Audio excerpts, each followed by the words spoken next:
الله أكبر الله أكبر أشهد أن لا إله إلا الله أشهد أن محمدا رسول الله حي على الصلاة حي على الفلاح قد قامت الصلاة قد قامت الصلاة الله أكبر الله أكبر لا إله إلا الله لا إله إلا الله استقيموا واعتدلوا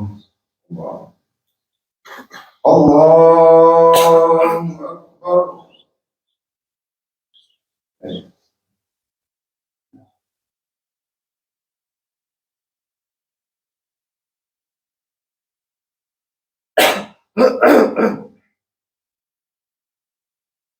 بسم الله الرحمن الرحيم الحمد لله رب العالمين الرحمن الرحيم مالك يوم الدين إياك نعبد وإياك نستعين اهدنا الصراط المستقيم صراط الذين أنعمت عليهم غير المغضوب عليهم ولا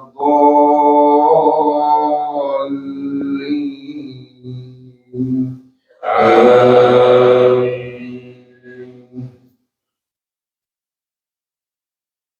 هل أتى على الإنسان حين من الدهر لم يكن شيئا مذكورا إنا خلقنا الإنسان من نطفة أمشاج نبتليه فجعلناه سميعا بصيرا إنا هديناه السبيل إما شاكرا وإما كفورا إنا أعتدنا للكافرين سلاسل وأغلالا وسعيرا إن الأبرار يشربون من كأس كان مزاجها كافورا عينا يشرب بها عباد الله يفجرونها تفجيرا يوفون بالنذر ويخافون يوما كان شره مستطيرا ويطعمون الطعام على حبه مسكينا ويتيما وأسيرا إنما نطعمكم لوجه الله لا نريد منكم جزاء ولا شكورا إنا نخاف من ربنا يوما عبوسا قمطريرا فوقاهم الله شر ذلك اليوم ولقاهم نضرة وسرورا وجزاهم بما صبروا جنة وحريرا متكئين فيها على الأرائك لا يرون فيها شمسا ولا زمهريرا ودانية عليهم ظلالها وذللت قطوفها تضليلا ويسقون فيها كأسا كان مزاجها زنجبيلا عينا فيها تسمى سلسبيلا ويطوف عليهم ولدان مخلدون إذا رأيتهم حسبتهم لؤلؤا منثورا وإذا رأيت ثم رأيت نعيما وملكا كبيرا عاليهم ثياب سندس خضر واستبرق وهلوا أساور من فضة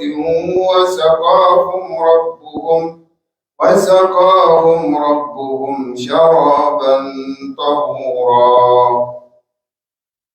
الله أكبر.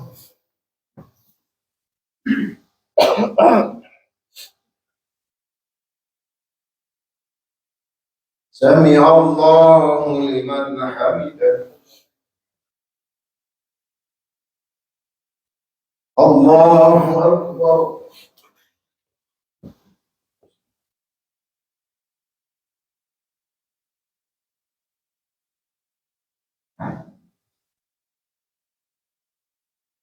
الله أكبر.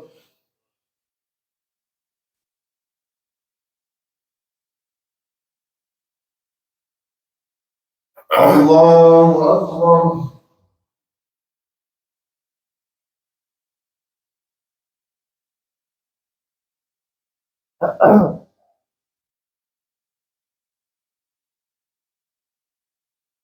الله أكبر.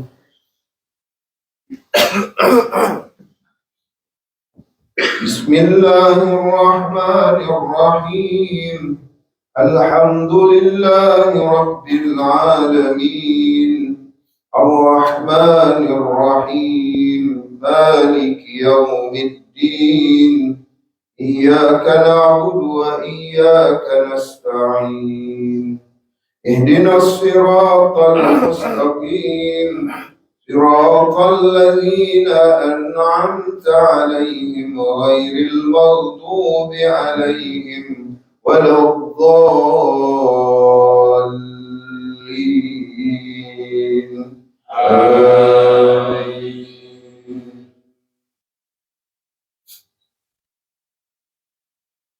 سأل سائل بعذاب واقع للكافرين ليس له دافع من الله ذي المعارج تعرج الملائكة والروح إليه في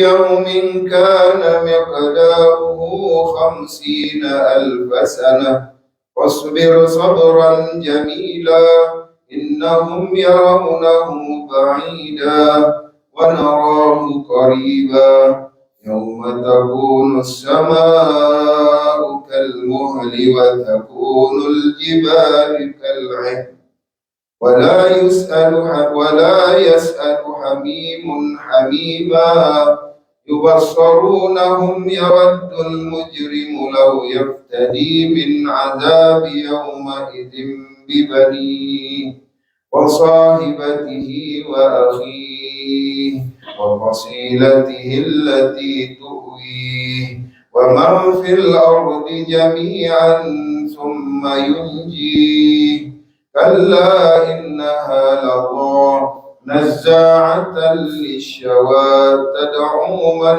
أدبر وتولى وجمع فأوعى إن الإنسان خلق هلوعا إذا مسه الشر جزوعا وإذا مسه الخير منوعا إلا المصلين الذين هم في صلاتهم دائمون والذين في أموالهم حق معلوم للسائل والمحروم والذين يصدقون بيوم الدين.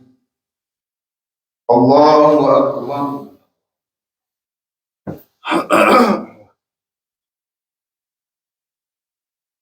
سمع الله لمن حمده. اللهم اهدنا فيمن هديت، وعافنا فيمن عافيت، وتولنا فيمن توليت، وبارك لنا فيما أعطيت، وقنا برحمتك شر ما قضيت.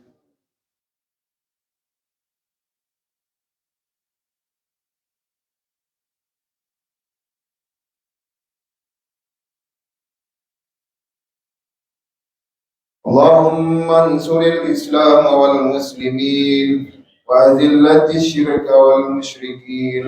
اللهم انصر عبادك المجاهدين المحبوسين المستضعفين في غزة ومن مشارق فلسطين ومغاربها. اللهم حرر المسجد الأقصى يا رب العالمين. صلى الله على سيدنا محمد وعلى آله وصحبه وسلم. الله أكبر.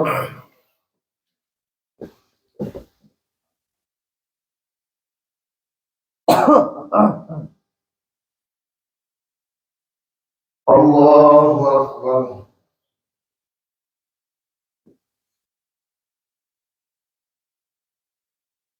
الله أكبر.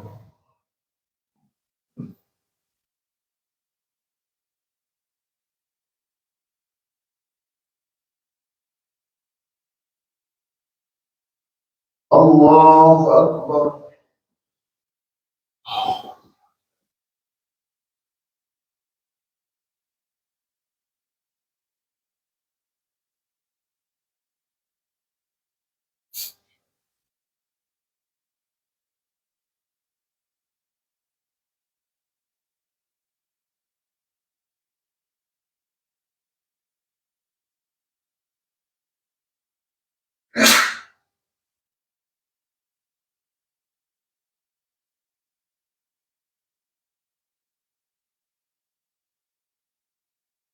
السلام عليكم ورحمة الله.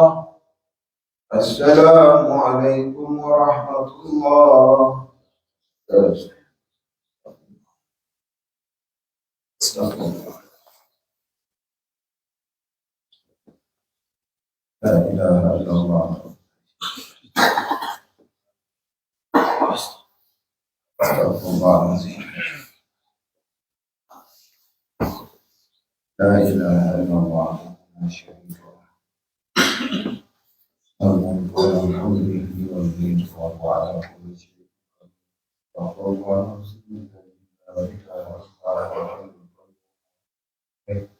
لا إله إلا الله. لا شريك له. له الملك والدين وهو على كل شيء قدير. اللهم أنت السلام ومنك السلام وإليك يعود السلام. حيينا ربنا بالسلام وسلم السلام. تبارك ربنا وتعالى يا ذا الجلال والإكرام. بسم الله الرحمن الرحيم. الله لا إله إلا هو الحي القيوم، لا تأخذه سنة ولا نوم، له ما في السماوات والأرض، له ما في السماوات والأرض. من ذا الذي يشفع إلا بإذنه، يعلم ما بين أيديهم وما خلفهم، ولا يحيطون بشيء من علمه إلا بما شاء. وسع كرسيه السماوات والأرض ولا يؤوده حفظهما وهو العلي العظيم. بسم الله الرحمن الرحيم. السلام عليكم ورحمة الله وبركاته. الحمد لله الذي وكفى، والصلاة والسلام على النبي المصطفى وعلى آله وصحبه أهل الصدق والوفاء. أشهد أن لا إله إلا الله وحده لا شريك له، وأشهد أن محمدا عبده ورسوله الذي لا نبي بعده. اللهم صل وسلم وبارك على نبينا محمد وعلى آله وصحبه أجمعين. أما بعد. InsyaAllah kita akan bacakan hadis tentang syafaat di hari kiamat. Nah, yang dimaksudkan syafaat adalah rekomendasi untuk mendapatkan ampunan Allah Subhanahu wa taala, ya, sejak berada lagi di padang mahsyar. Kemudian syafaat itu ada terbagi-bagi ya, ada syafaatul uzma, syafaat yang terbesar, yaitu yang diberikan oleh Rasulullah kepada umatnya. Di antara syafaat yang diberikan oleh diberikan oleh Rasulullah SAW adalah sebagaimana yang disampaikan dalam sebuah hadis sahih, "Idza kana yaumal qiyamah ma jannasa ba'dhum ila ba'd." Apabila datang hari kiamat, manusia akan berkumpul sebagian yang lain dengan sebagian. Fayatuna Adam fayaqulu ishfa' li dzurriyyatik. Maka mereka berkata kepada Nabi Adam, berilah kami syafaat. Kami ini adalah keturunan your descendants. Kemudian Nabi Adam juga mengatakan, lastulaha, aku tidak diberikan wewenang untuk memberi syafaat. Walakinna alaikum bi Ibrahim. Tapi kalian coba tanya Ibrahim, fa innahu khalilullah. Karena dia adalah kekasih Allah. Kemudian fayatuna Ibrahim fayaqulu laslah. Kemudian Nabi Ibrahim mengatakan, aku tidak diberikan wewenang untuk memberikan syafaat. Di dalam riwayat yang lain dikatakan bahwasanya Nabi Ibrahim itu malu meminta untuk memberi syafaat karena ada dari kalangan keluarganya yang tidak beriman kepada Allah, yaitu istrinya. Benar ya? Nabi Ibrahim siapa yang tidak beriman? Bapaknya. Ya. Kemudian kata Nabi Ibrahim, walakin alaikum bi Musa, tapi cobalah kalian datangi Musa. Jadi dari hadis ini juga kita melihat ya bahwasanya para nabi itu saling memberi rekomendasi. Begitu juga harusnya para ulama zaman sekarang. Kalau kita sibuk, oh coba datangi kiai ini, coba tanya ustaz ini. Jadi saling memberi rekomendasi. Karena para nabi itu begitu. Gak ada ulama dai itu dia mau jalan sendiri aja. Dia mau pegang mimbar sendiri aja. Dia mau ngetop sendiri aja, gak bagus. Tapi para nabi itu mencontohkan. Nabi Ibrahim merekomendasikan Nabi Musa. Nabi Musa juga mengatakan bahwasanya lastulah, aku juga tidak diberikan wewenang. Karena Nabi Musa juga ada dari kalangan keluarganya yang tidak beriman. Oh, Nabi Musa memberi alasan karena Bani Israel itu ketika dia tinggalkan masih juga tidak beriman kepada Allah Subhanahu wa taala. Dan pada akhirnya ya Nabi Isa merekomendasikan kepada Rasulullah SAW, maka Rasulullah SAW yang memberikan syafaat tersebut. Di hadis yang lain Rasulullah SAW itu ana laha, kata Rasulullah, sesungguhnya akulah yang diberikan wewenang untuk memberikan rekomendasi. Tsumman talaqa fasta'dana ala rabbi. Kemudian Rasulullah menuju Arash, kemudian meminta izin kepada Allah Subhanahu wa taala, fa yuzanani. Maka aku diizinkan untuk memberikan syafaat, fa aqumu baina yadayhi. Maka aku berdiri di antara kedua tangan kekuasaan Allah Subhanahu wa taala, fahad. Maka aku pun memujinya ya dengan pujian yang banyak.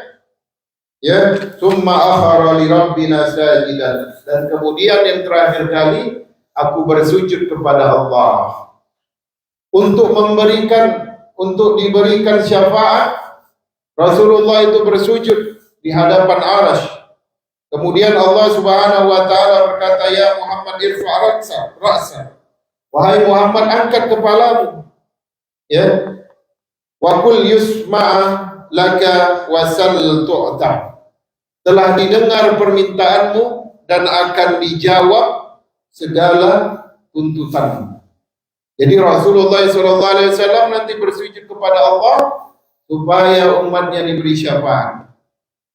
Kemudian para ulama berbeda pendapat, apakah ini sebelum terjadinya as-sirat atau sesudah umatnya sebagian masuk ke dalam atau tergelincir kepada neraka. Jadi dia ada dua pendapat. Tapi yang paling dominan di dalam mazhab Asy'ari ini adalah ketika Rasulullah sujud ketika melihat umatnya yang banyak terjatuh ke dalam neraka. Jamaah yang dimuliakan oleh Allah Subhanahu wa taala, untuk itu maka syafaat Rasulullah ini perlu kita kejar. Syafaat Rasulullah ini perlu kita dapatkan. Salah satu cara mendapatkan syafaat adalah banyak bersalawat di hari Jumat. Tapi tak cukup bersalawat, banyaklah kita menghidupkan sunnah-sunnahnya. Banyaklah kita mengenal Rasulullah dan keluarganya. Banyaklah kita mengikuti sifat-sifat yang diberikan oleh Rasulullah sallallahu alaihi wasallam.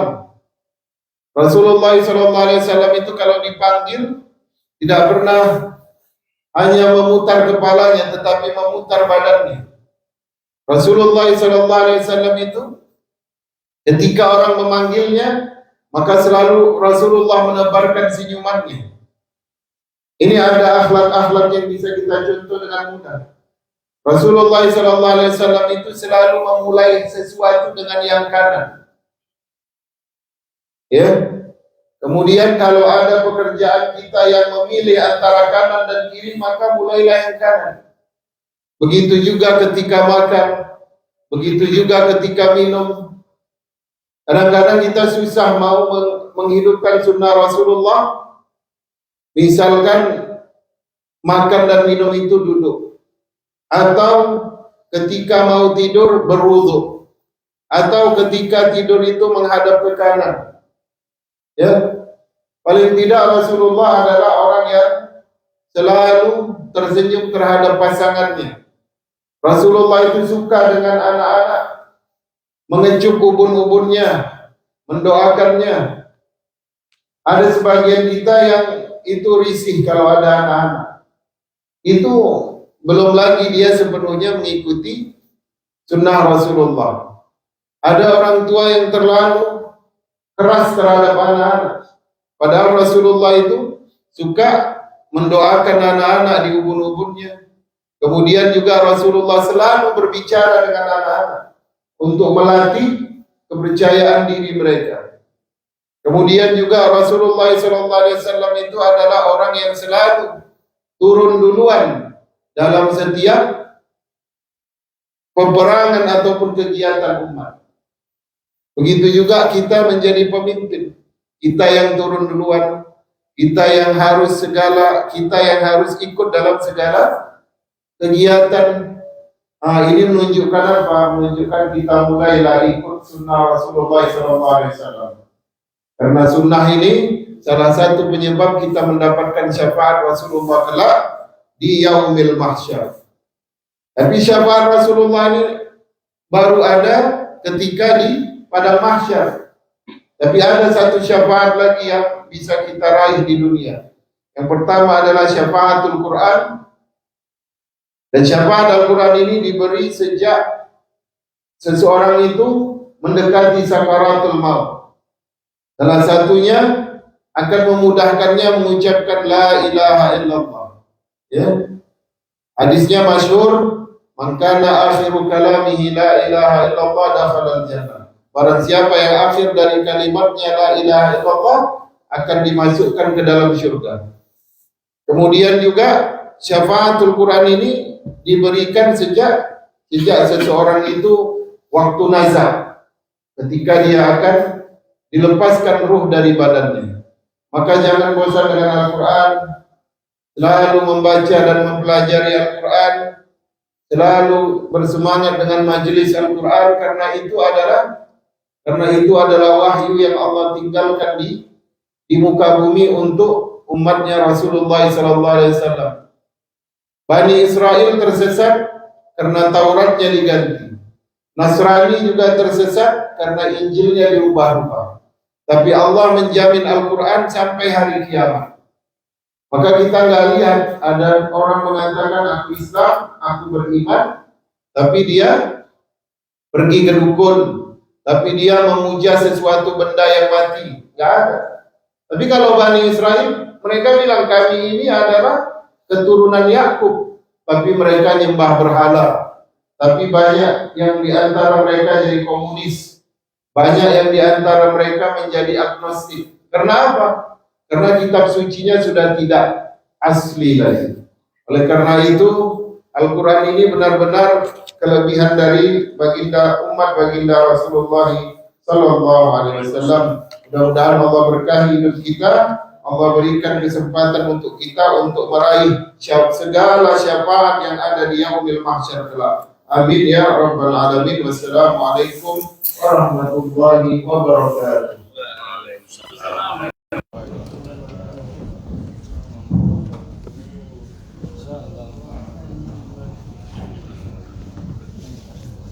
Iqomah Fajar prayer still 6 o'clock. Sholat subuh masih jam 6. Sholat subuh masih jam 6. Mungkin minggu-minggu ini akan dirubah ya, insyaallah.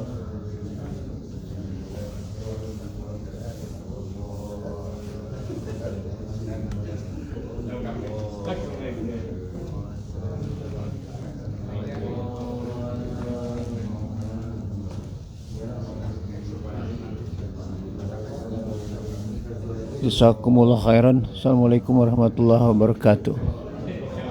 Jumat Mubarak. Waktu Los Angeles hari Jumat. Jumat Mubarak untuk semuanya.